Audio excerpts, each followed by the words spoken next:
Open the accessory box, and the first thing you'll see is the manual. One side contains the wiring diagram, and the other contains the package list.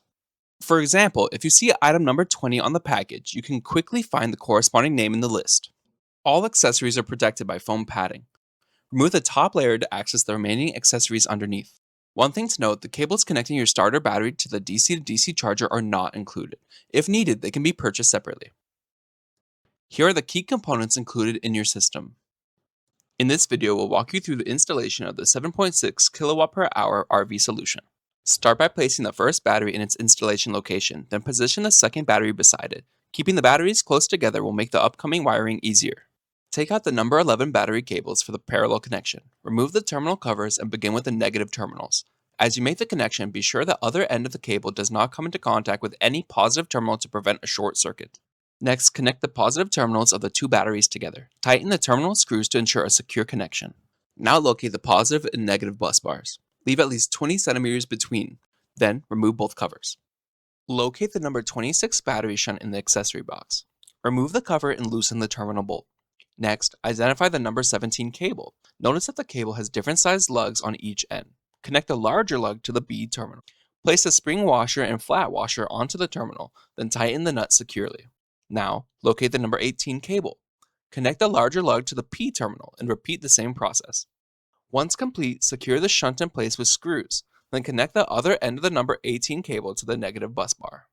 Next, we'll install the DC to DC charger. Mount the charger using the supplied screws, then remove the cover. Take one of the negative cables from package number 8 and connect the charger's negative terminal to the negative bus bar. In step 5, we'll install our inverter. Since the inverter uses ventilation openings on all sides for cooling, leave at least 5.9 inches of clearance around the unit before mounting it with screws. Remove the cover and loosen the terminal nut. Next, locate the number 24 cable and connect the inverter's negative terminal to the negative bus bar. Now, loosen the nut on the out terminal. Using the number 6 cable, connect the out terminal to the A&L fuse. Then, connect one end of the number 8 cable to the second terminal on the fuse. Connect the other end to the positive bus bar. Now, let's locate the number 16 cable and connect one end to the positive bus bar. Then, connect the other end to the battery switch. Next, let's locate the number 14 cable, connect one end to the bottom terminal of the battery switch. Remove the cover and hardware from the number 13 battery fuse set.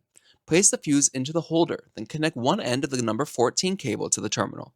Next, locate the number 12 cable and secure one end to the fuse set. The other end will eventually connect to the battery positive terminal, but for safety, we'll leave that connection until the final stage.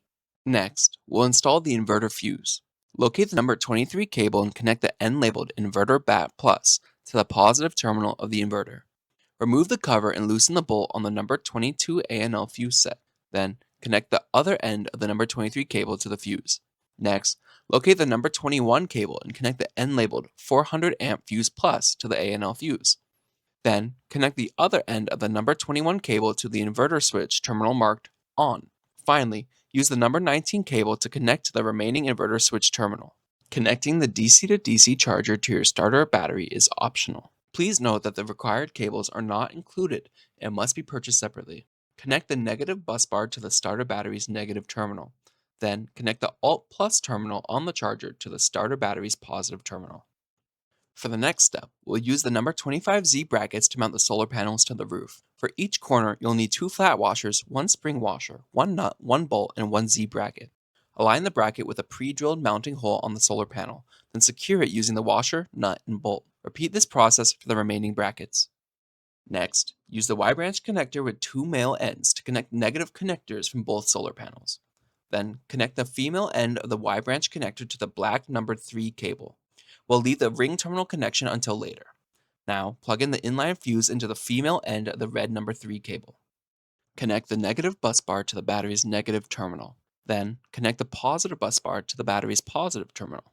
Secure all components in place with screws. Then, reinstall the protective covers on the fuses.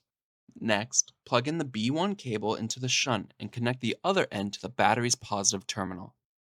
Plug the temperature sensor into the shunt, then attach the probe to the battery.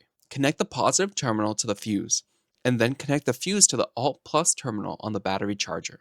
Connect the ring terminal end of the black number 3 cable to the black bus bar. Then connect the ring terminal end of the red number 3 cable to the PV Plus terminal on the battery charger. Finally, plug in the IGN wire into the ignition signal port on the battery charger, then reinstall the cover. If your vehicle has a smart alternator, connect the IGN wire to the ignition controlled circuit, typically through the fuse box. If your vehicle uses a traditional alternator, the IGN wire is not required.